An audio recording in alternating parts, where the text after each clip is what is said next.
Welcome and good afternoon.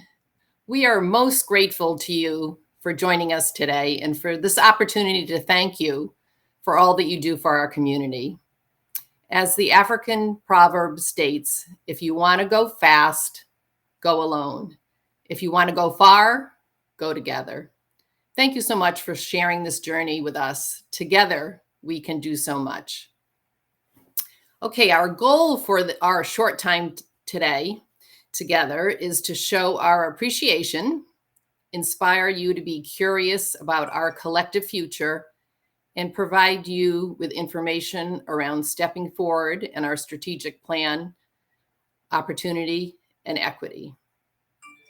We welcome your feedback today, tomorrow, and next year. So please be in touch with one of the staff here at the Community Foundation. We will start our program with a video of one of our grantees from our REACH program. Many of you may not know that particular acronym.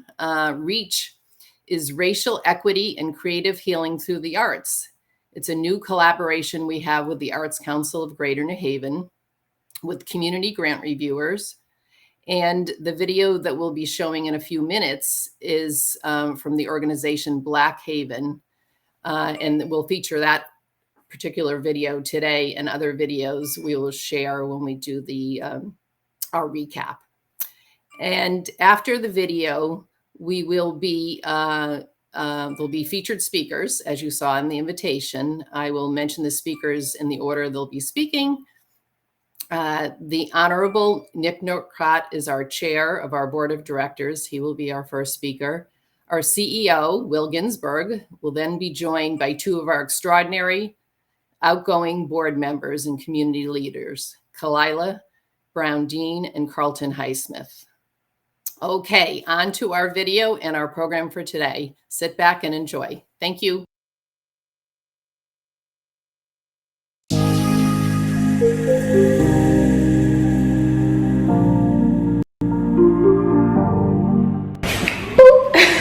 Assalamu alaikum, everybody from Senegal. My name is Salwa Abdusabor. I am the founder and executive director of Black Haven. I am an artivist, I'm a singer-songwriter and poet, born and bred in my beloved New Haven. And I'm not only just excited to be here on this familiar soil, but I'm excited to be here with you, my community, who really believed in Black Haven and what the future of arts is and coming to be. During the pandemic, we realized the power of the arts. So in conjunction with that, we saw the call for justice with Black Lives Matter Summer and the urgency of that. And so for me as an artivist, I am so excited for you guys to experience how that comes together within Black Haven and enjoy.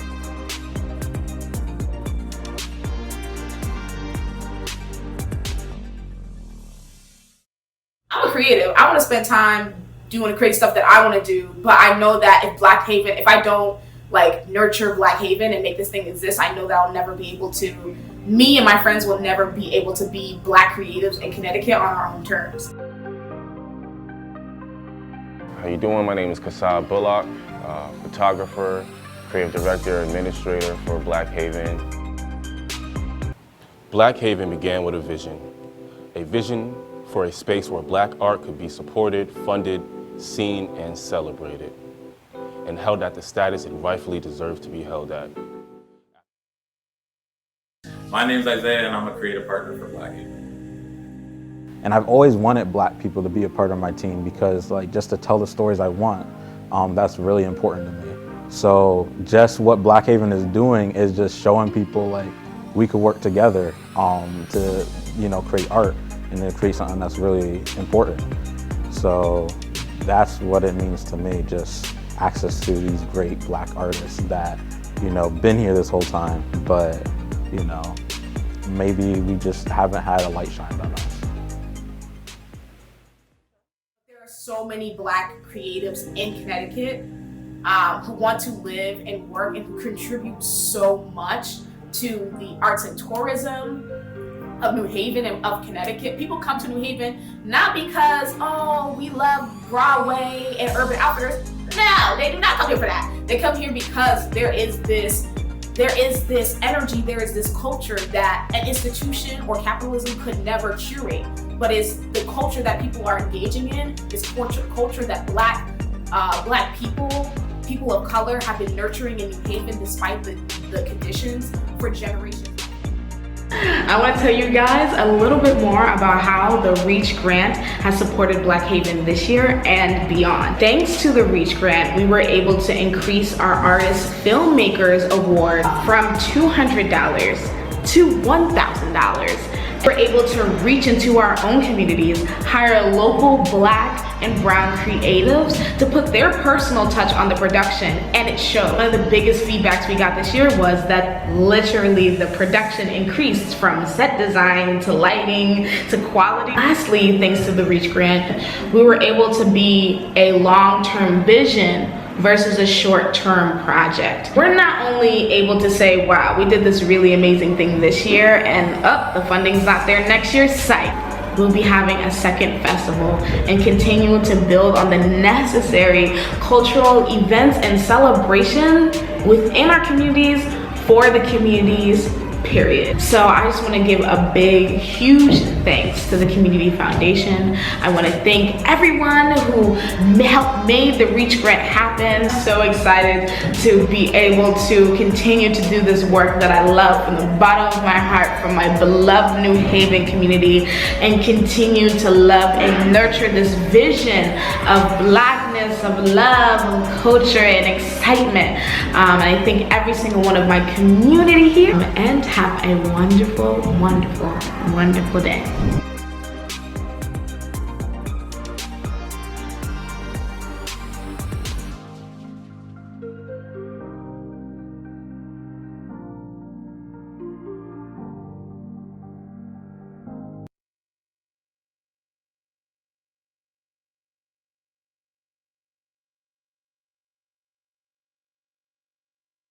Foundation's Board of Directors, I offer you season's greetings. The past year and a half have been both crazy and challenging. COVID has created uncharted waters through which we all have tried to navigate successfully. I tend to be an optimist, though. I think we've been through crises before, and we'll get through this one as well. I further believe that the Community Foundation for Greater New Haven has impressively adjusted to this crisis and has come through with flying colors. The board wants to extend our thanks, especially to our donors. This indeed is donor appreciation period. Our partners in the great community work that's essential in this time of COVID. They have been steadfast partners in the past, and I'm sure will be steadfast partners in the future. We also want to thank our volunteers and active community members who've joined us in serving our community through this difficult struggle. You know, the foundation, in terms of adjusting to this crisis, has really come through. We've, with our partnership with United Way, established the COVID-19 Committee, which addressed basic needs in our community and has helped out countless numbers of people with grants to overcome the crises they find in their daily lives. We've streamlined our process of grant making so that our nonprofits can better deliver their needed services. We've created programs to increase opportunities for women and people of color so that small businesses can reflect the community in which they operate. Finally, I personally want to thank our very talented board members, Maisa Akbar, Roxanne Cody, Joe Gordon, Terry Jones, Greg Pepe, Fernando Muniz, Valerie Schultz Wilson. I especially want to extend thanks and appreciation to our outgoing board members, two people whose contributions words can't describe. Khalilah Brown Dean and Carlton Highsmith have been stalwarts of the board over the course of their 7 years. Khalilah Brown-Dean has been an incredible immediate past chair who shared with me her knowledge and has helped me through my first year of chairmanship as well. I want to thank all the committee chairpersons who take their valuable time and apply it to our needs and the leadership that they provide. I want to thank our staff and a special thanks to our CEO, Will Ginsberg, for setting the priorities and directions in our initiatives, especially our new initiative, Stepping Forward, as we fight to overcome systemic racism and push toward a community of opportunity, inclusion, and equity. Now, I'm pleased to introduce our CEO and President, Will Ginsberg. Thank you, and stay safe.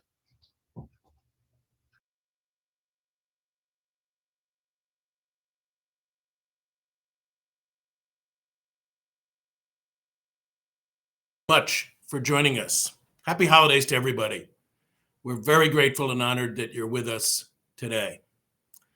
And thank you very much, Nick, for your remarks, for your kind introduction, and for your leadership as chair of the foundation.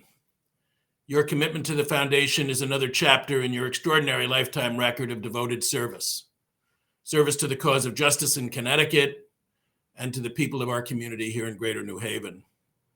You're a role model, a mentor, and an inspiration to so many. For me, the opportunity to work with you even more closely this year than in the past has been a gift for which I am most grateful. So thank you. And special thanks also to Black Haven. Your vision, your work as artivists, I love that term, and your video are truly inspirational. The foundation is pleased and honored to be supporting Black Haven and 16 other REACH grantees, all small arts groups whose work advances racial equity and post-COVID healing in our community. REACH, Racial Equity and Creative Healing Through the Arts, is a partnership with the Arts Council, as Dottie said. The Arts Council took the lead in assembling a group of local artists and arts administrators and arts patrons to design the program and to choose the awardees. The foundation made $600,000 in REACH grants this year, and we're planning to expand the program even more next year. REACH is one of several altogether new foundation initiatives that are part of how we are stepping forward to address the impacts of COVID and to advance racial equity. The Black Haven Grant is emblematic of how we are finding and supporting and empowering the new voices of a new generation that will lead our community forward as our world reshapes itself post-COVID. To be the community foundation for a changing community in changing times means doing things very differently. It means transformation in our understanding of community needs and opportunities, in what we do to address them, and in how we do it. In so many ways, that's the story of your community foundation in 2021. REACH is but one of many chapters in that unfolding story. At the same time, to be a 94-year-old community foundation means honoring our proud legacy of commitment to donors and nonprofits. It means being rooted in what our donors have been telling us since 1928 about their aspirations for the future of their community. And it means understanding our community's history, the history of what has enabled us to make progress, as well as what has divided us here in Greater New Haven. That understanding is essential to building a more cohesive community for the future.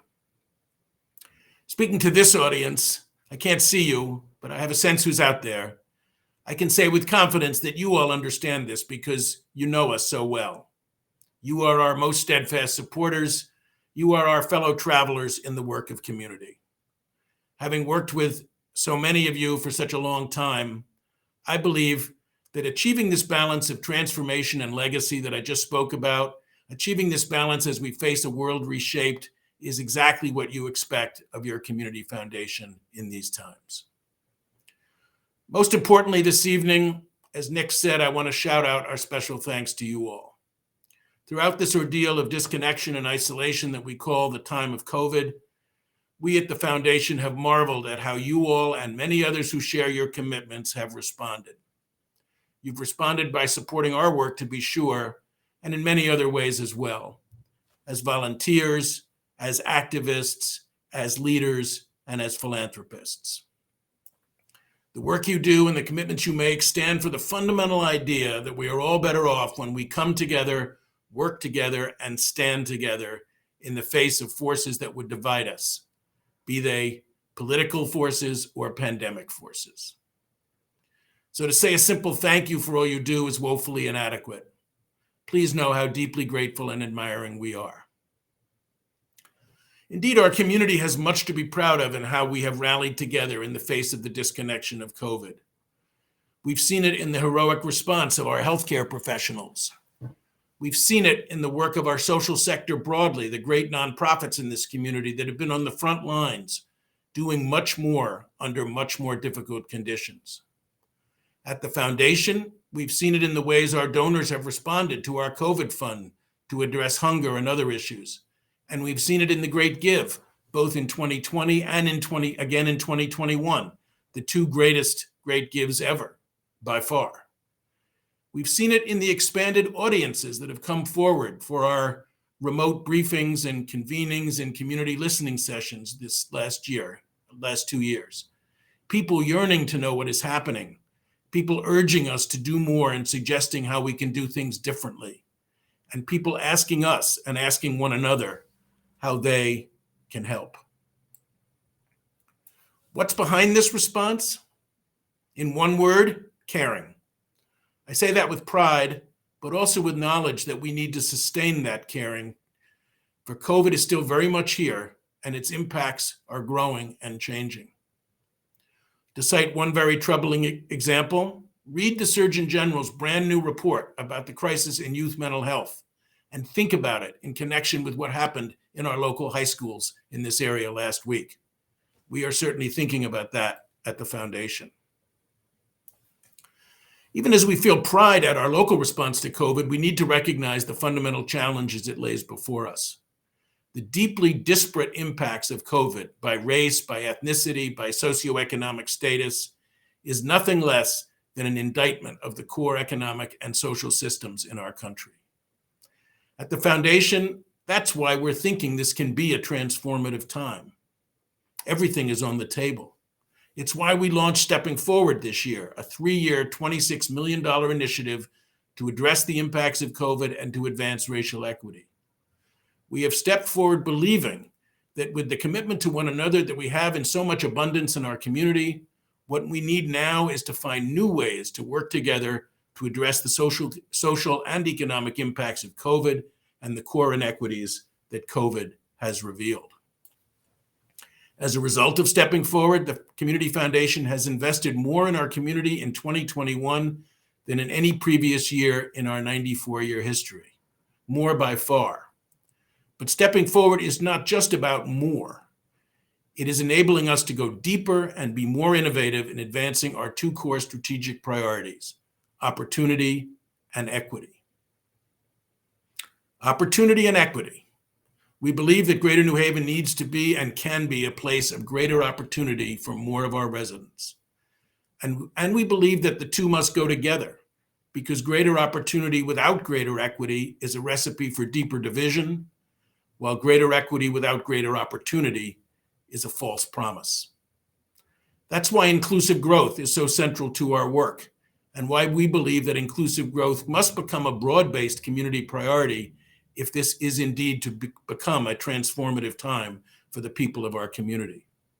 We believe that even more strongly now in light of COVID than we did 2 years ago when we made opportunity and equity the title of our strategic plan. I don't have the time right now to get into any detail about our strategies or about Stepping Forward or about how the foundation is transforming our work and our role in light of COVID. Happily, in a moment, we'll be talking with two of our board members who have much to say about these matters from their own very powerful perspectives, Khalilah Brown-Dean and Carlton Highsmith. For now, let me just list 5 ways in which your community foundation is changing in response to the transformative potential of this moment in our history. 1, We're becoming more innovative, nimble, and responsive to community dynamics. 2, we are centering racial equity as an integral element of all that we do. 3, we are engaging our community more deeply and more broadly. 4, we are advancing and investing in economic as well as social solutions to the challenges that our community faces.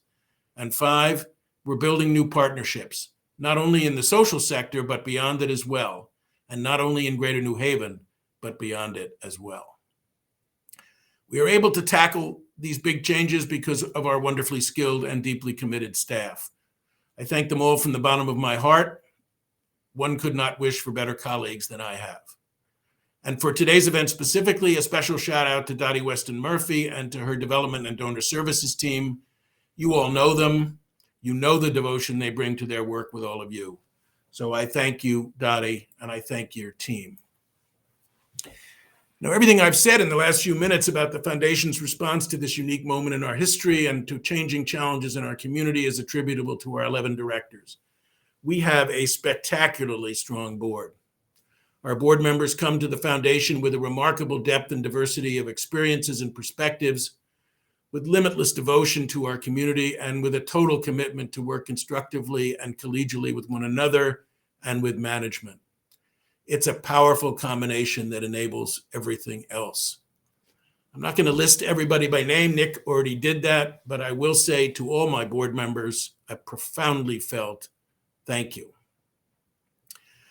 Before I turn to Khalilah and Carlton, I want to say again to you in the audience, also a profoundly felt thank you for all of you. Thank you for your trust. Thank you for your confidence. Thank you for your support.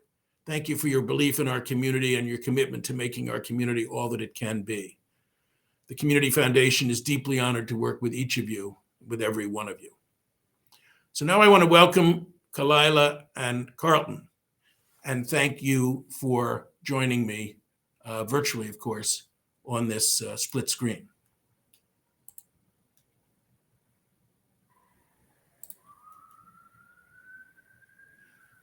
I see Khalilah, and now I see Carlton.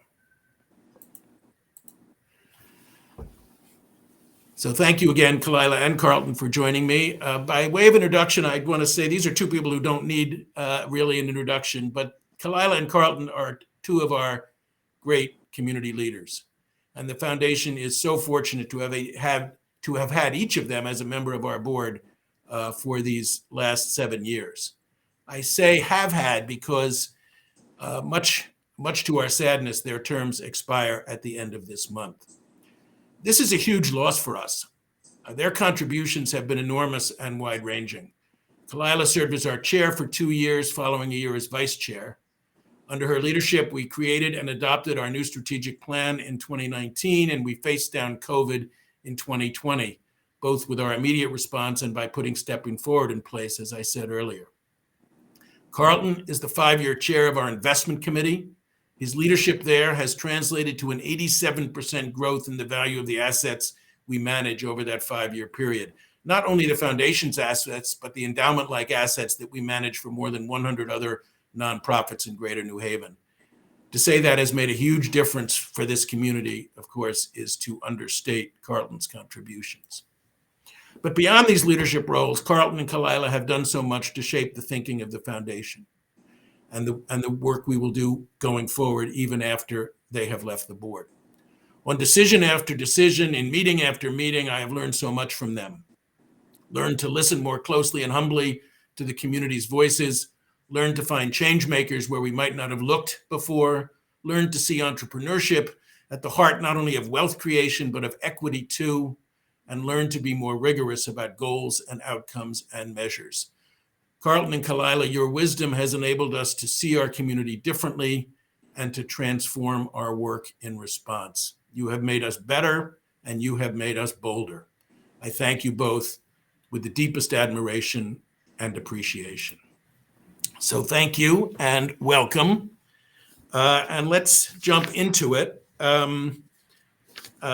because I know our audience is eager to hear your perspectives. So we've talked about opportunity and equity. It's the title of our strategic plan. You both played such big roles in bringing those issues to the fore. So let's talk about that. And let's talk first about racial equity in our community. Racial equity is and has been a central priority for each of you, not only at the foundation, of course, but in your lives and in your work. You are both relentlessly future focused. You are leaders in the efforts to build a more equitable future for our community. Khalilah, with your leadership in establishing a Black Futures Fund at the foundation. Carlton, with your leadership at CONCAT and CONCORP.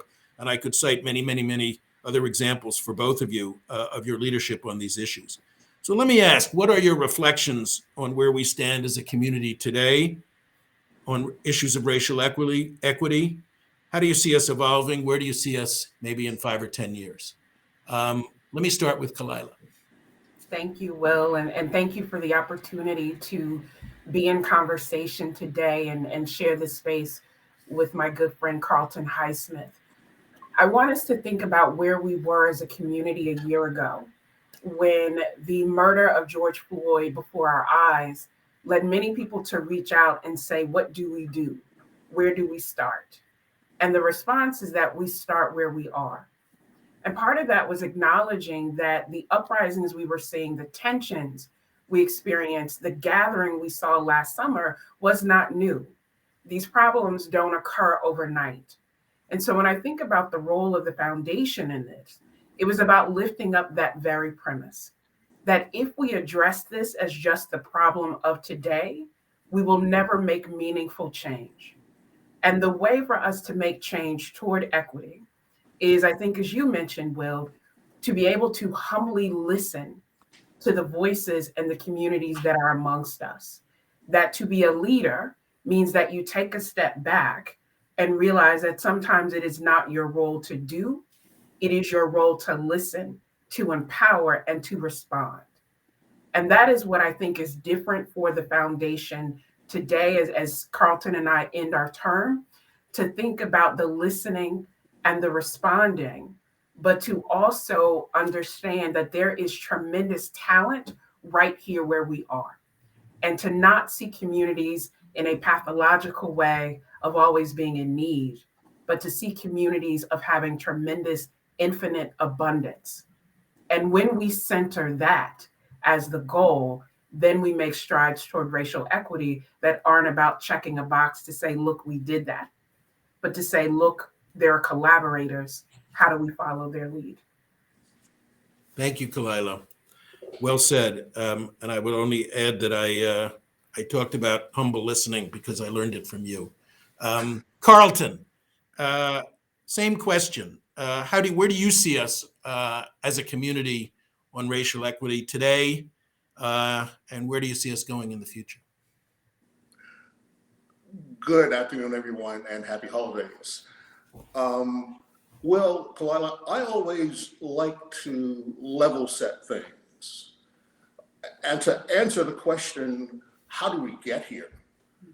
I don't think we do that often enough when we deal with matters of inequity. I like doing a simple pie chart that says, okay, let's make this pie chart 400 years. Let's pencil in what were the years that people who look like me were under chattel slavery. That number ends up being 246 years, from 1619 to 1865. How many years do people who look like me live under legalized exclusion from 1865 to essentially 1968, 1965? That's 100 years. So pencil it in, you math whiz, and you'll see that over 80% of the time that people who look like me were on this continent, we were excluded from opportunities and the rights and privileges that were guaranteed under our Constitution. So I always like to level set there and see how we were excluded from Homestead Acts 1 and 2, excluded from the GI Bill, essentially until the Korean War. See how the government sponsored redlining to essentially keep us out of ability to borrow to buy homes. So I always like to look there to have people understand we didn't just wake up one day and end up here. There's a history to the inequities that exist. So let's start there to say, okay, what must we do now if we're going to correct these issues moving forward? I think we need to have an outsides outreach to find really innovative ways to create wealth in our community. Without the creation of wealth, I think we're doomed for further generations of the kind of inequities that we see that exist today. And we're going to do that by having the foundation sponsor home ownership initiatives, ones that really work, not the mistakes of the past, but really effective home ownership initiatives. We're going to solve these issues by investing in businesses, entrepreneurship, because that's how wealth gets built. And I'm really glad, Will, that it's become one of the pillars moving forward as to how the foundation will be focused. And I think the other way, and I echo what Khalilah says, innovation. Innovation has solved so many of society's problems over the last 100 years. Amazing what technology has done. I'd like to see a reapplication of technology and innovation in the social services space. We can do things differently if we think about it differently. So that's what I'd like to see the foundation focused on moving forward.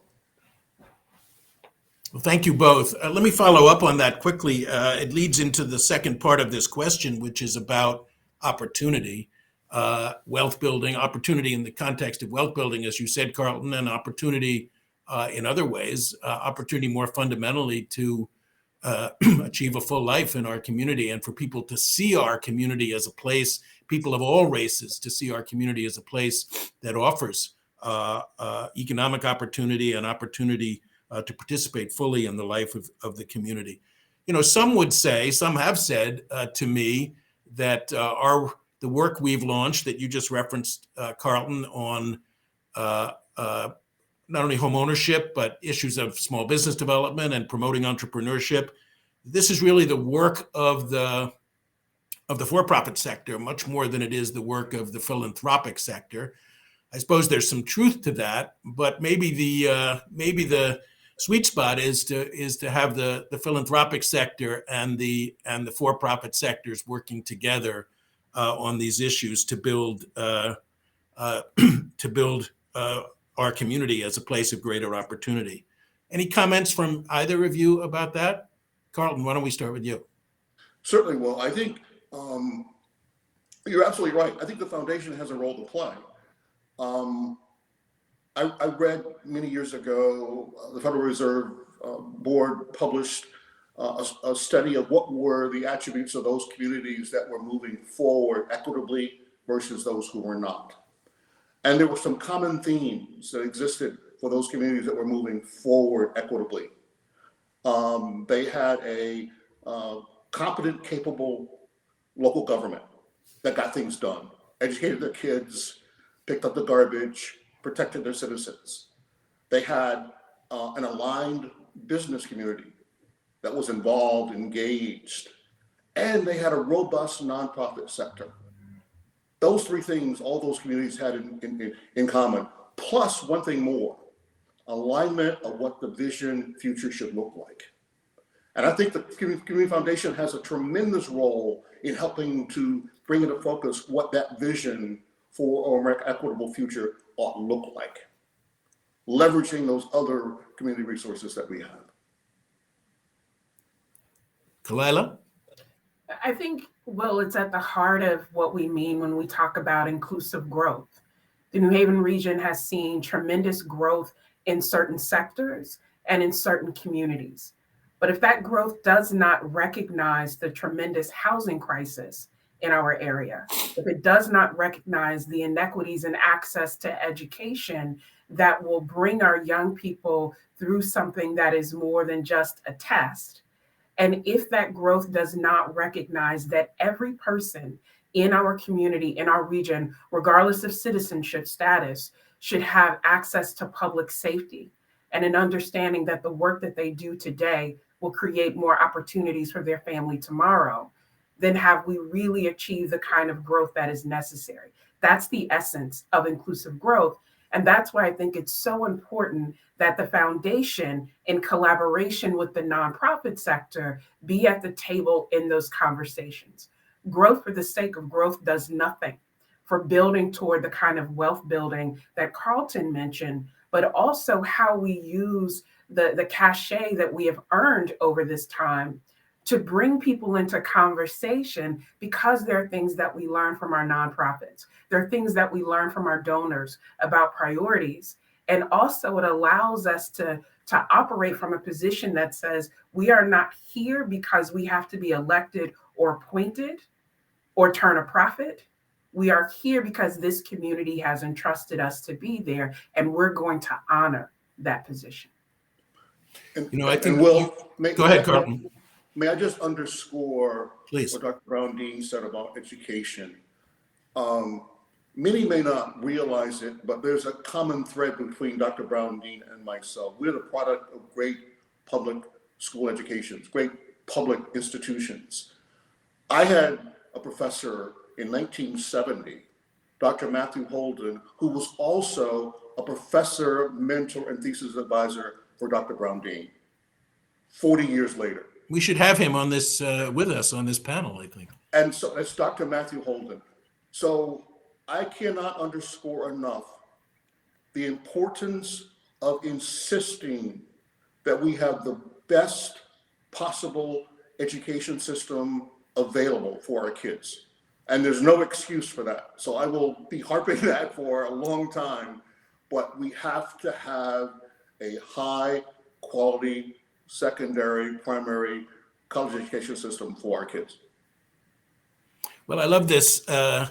As you both know, I'll just mention that, the largest single commitment that the foundation has made in your 7 years on the board is to education. It's to New Haven Promise, of course.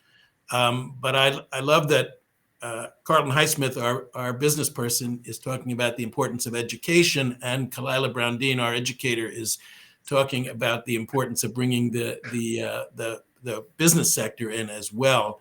And I mention that because you're both, of course, in positions as we talk about inclusive growth, as we have acknowledged at the foundation from the beginning that we can't, for the reasons I was saying and that you both were saying, we can't make this happen ourselves as a philanthropic institution. This has to be a priority for the whole community. And it means the business community. And of course, in Greater New Haven, it means the great educational institutions, because that's so much of what we are. And we've seen that. And your remarks, Carlton, a month or so ago, accepting the William Lanson Community Leadership Award from the Chamber, urging businesses in this community to approach growth from an inclusive standpoint. And your work, Khalilah, at Quinnipiac, and everything you do and everything you stand for as an educator around these issues, I think bringing these sectors together, bringing philanthropy and the institutional sector and the business sector together is what we need to do. Any final comments about that in terms of inclusive growth before we move on to other topics? I just think that symmetry is important, Will, and to understanding that our fates are inextricably linked. Yes. And the more that we can understand that, the more that we can be motivated by that, the better we are able to chart a path together to really move forward with intention. Absolutely. So let me switch gears a little bit, although these issues are all, of course, directly related to each other. In 2019, 2 years ago, in 2020, in light of what was happening with, in light of our new strategic plan, but in light of what was happening with COVID and the impacts we were seeing, the foundation decided to step forward, and we've talked a lot about that.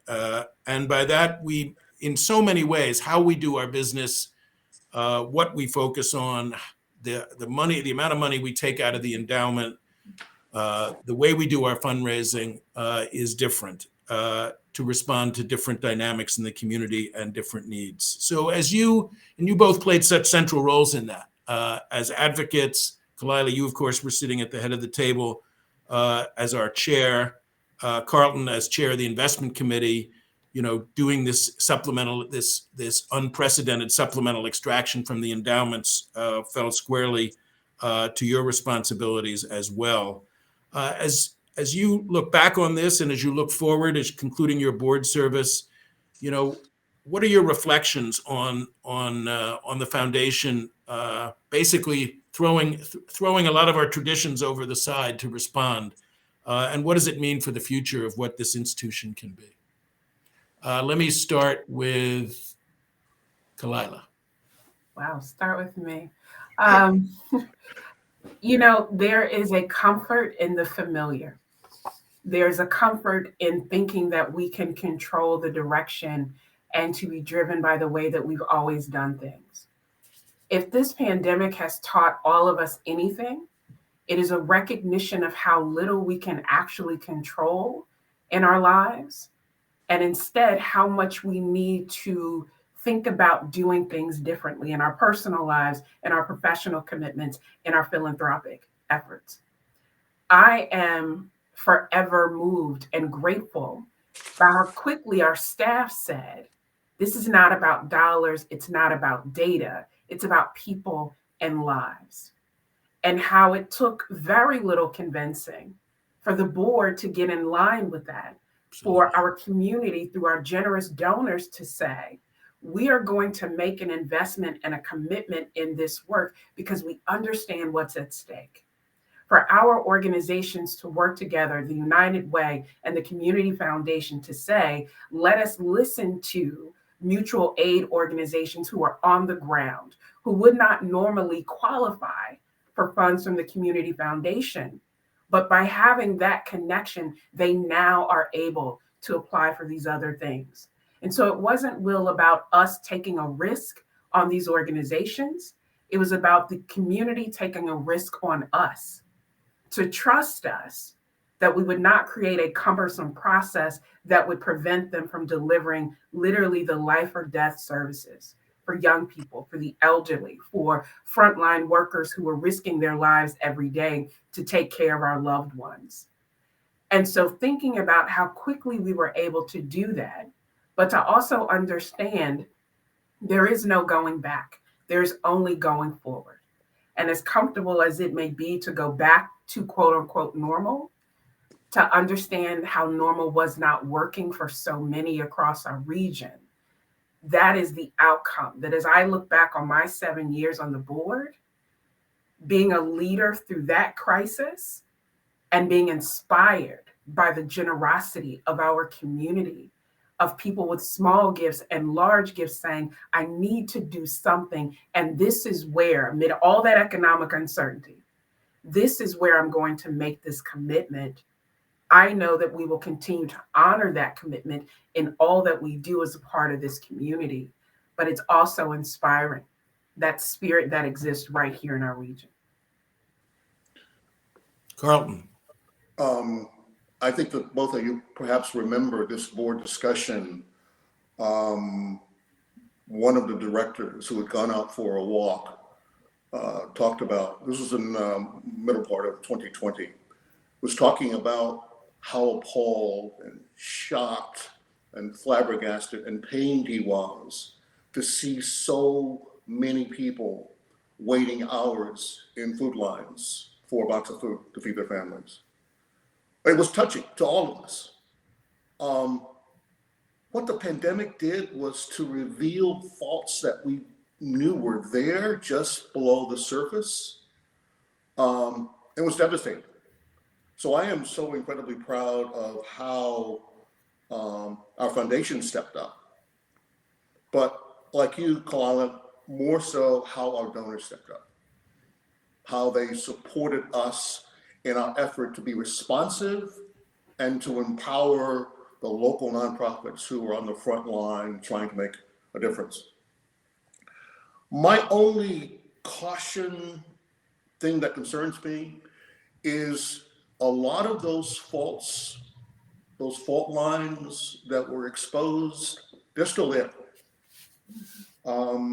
We still face people who have far too much food insecurity, living from one pay period to the other.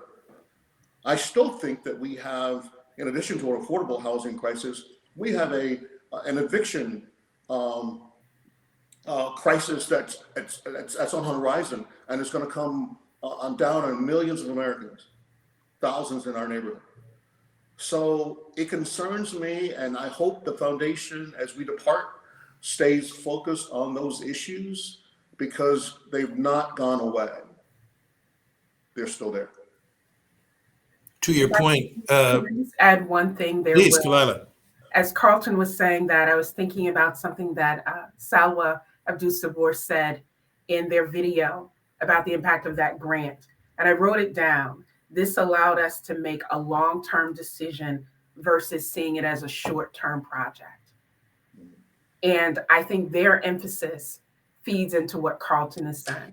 This cannot be a one-time commitment. It cannot be, let's pat ourselves on the back and say, look at this good work that we've done, whether as a foundation, as a nonprofit, or as a donor. It has to be about a long-term decision to address the challenges in our region and to refuse to accept the status quo anymore. It's exactly what we mean when we talk about this being a potentially transformative moment for the community, and that the foundation is working to transform ourselves and to make it so. So we don't have a lot of time left, and I want to give you both a chance for maybe a closing statement. But having said that, let me raise a big question. And it's one that we've talked a lot about. I've had the privilege of talking to you both about, and our board has talked a lot about, and our field in philanthropy is talking a lot about. This is back to the issue of race and race relations. This time period, 2020 and 2021, has been called a time of national reckoning on race. Certainly, the field of philanthropy is having its own reckoning on race, and grappling with our duality as, on the one hand, a force for tremendous good that has addressed these issues and has the potential to continue to address these issues in powerful and impactful ways. And secondly, as philanthropy as a reflection of a society in which wealth and privilege and power remain overwhelmingly white. Philanthropy in America is overwhelmingly white. So I don't know that anyone has, these two realities exist side by side. It isn't a question of one wins out. They are both realities. It's a duality that we are reflecting on how to manage and how to move beyond. And I know our audience would be very interested in any of your reflections, coming off the board of this community foundation after 7 years, on this duality, on this philanthropic duality. So I'll start with Carlton and then Khalilah. That's perhaps the most difficult question, Will, that you can ask during this session. And I am really interested in hearing the political scientists on the screen give us the correct answer. All I can do is give you my front row seat to history. Born in 51, when Truman was president, in the segregated South, growing up in Jim Crow, talking to my grandparents who were born in 1908 and 1910, what life was like for them growing up in the Jim Crow South. I have the concern. I thought the battles that were fought by so many in the 50s and 60s were battles that had been fought and won and over. I'm not so sure anymore.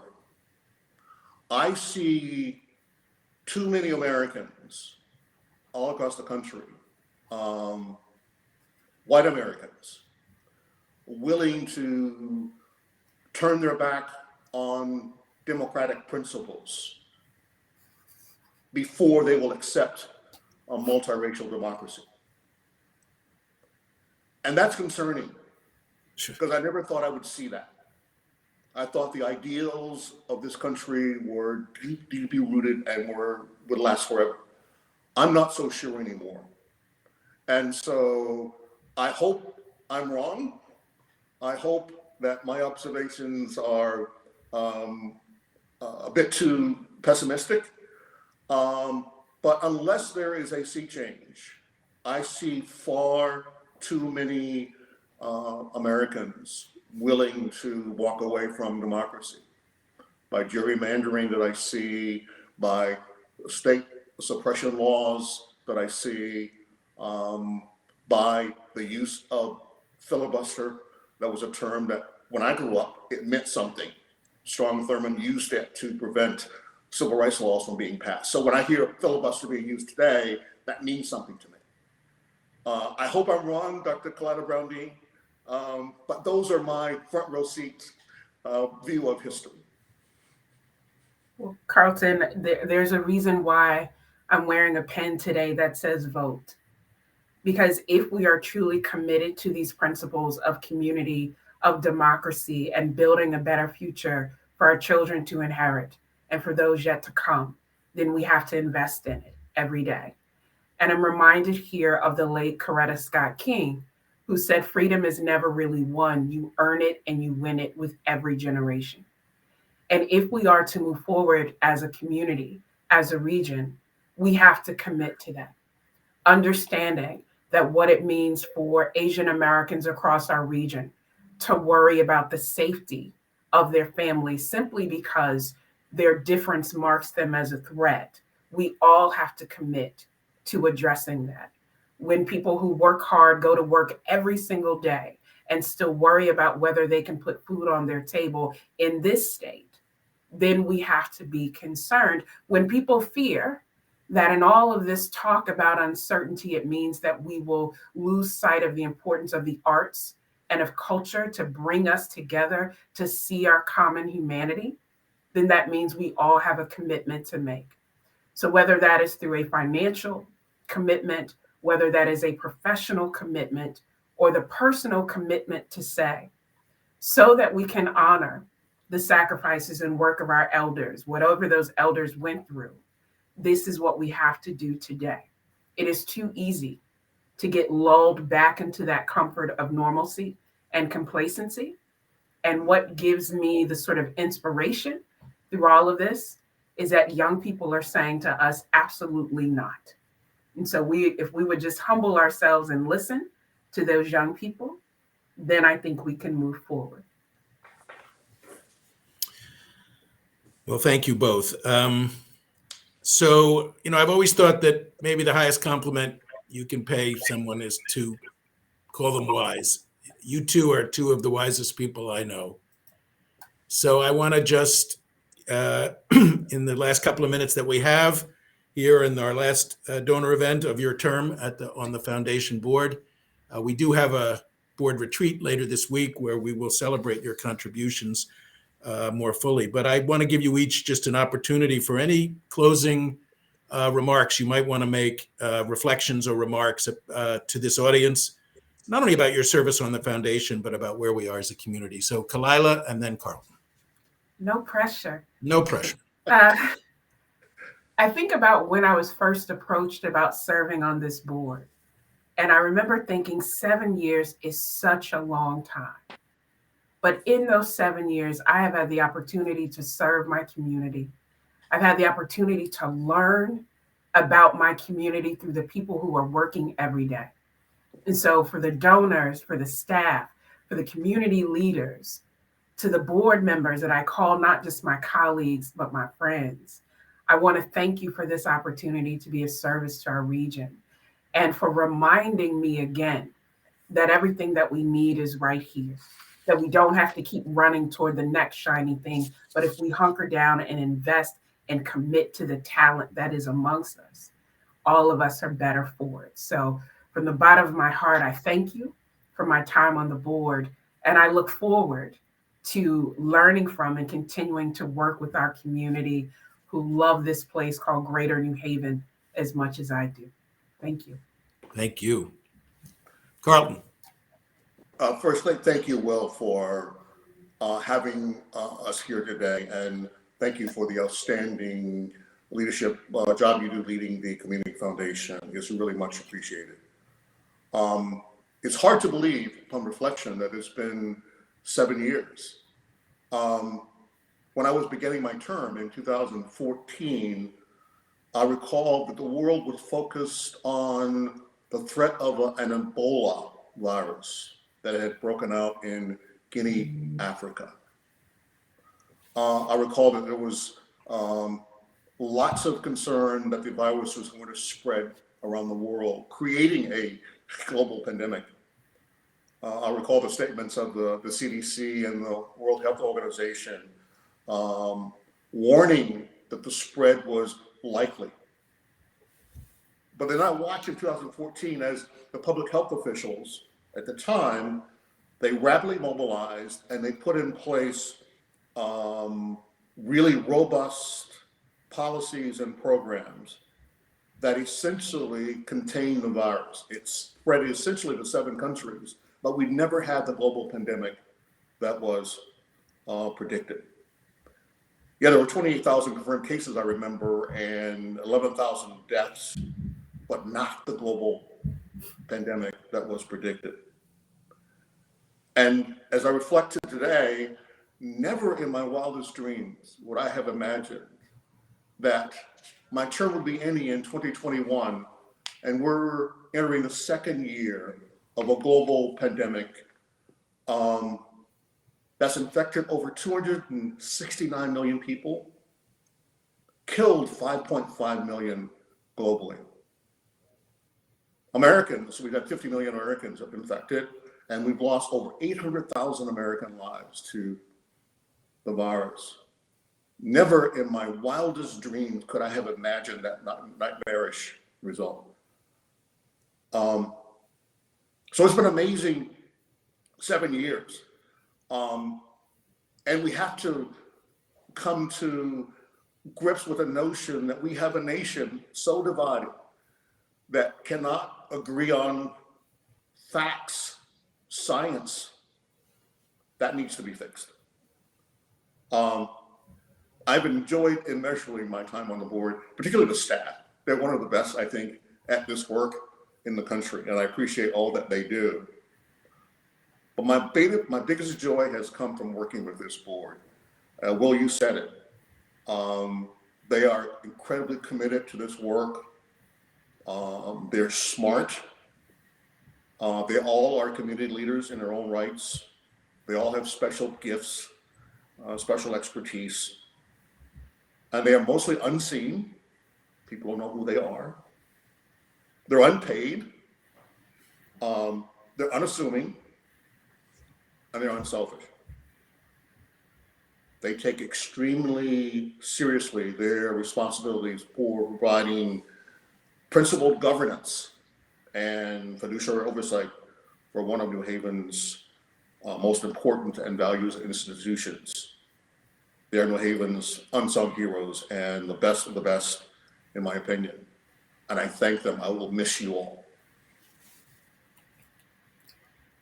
Well, thank you, Carlton. Thank you, Khalilah. Thank you for this conversation. Thank you for more than I can say at the moment. All that you've contributed, all that you've meant, your leadership and your inspiration. Not that anyone in this audience needed convincing, but I know people understand now, maybe even better than they did an hour ago, why I say we have a spectacular board and that you two are among the great leaders in our community. So I am now going to turn this back to Dottie Weston Murphy to wrap it up. Dottie.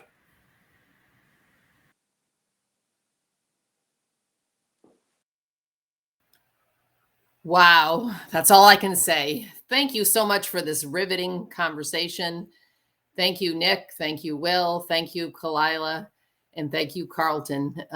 You share your gifts in so many ways with this community. It's a true blessing, and I thank you so much. To our donors, thank you. Please fill out the evaluation for this program and suggestions for future donor briefings, conversations, convenings. We're in planning mode right now. And on behalf of the Community Foundation, I wish you a joyful, peaceful, and healthy holiday season. Thank you so much.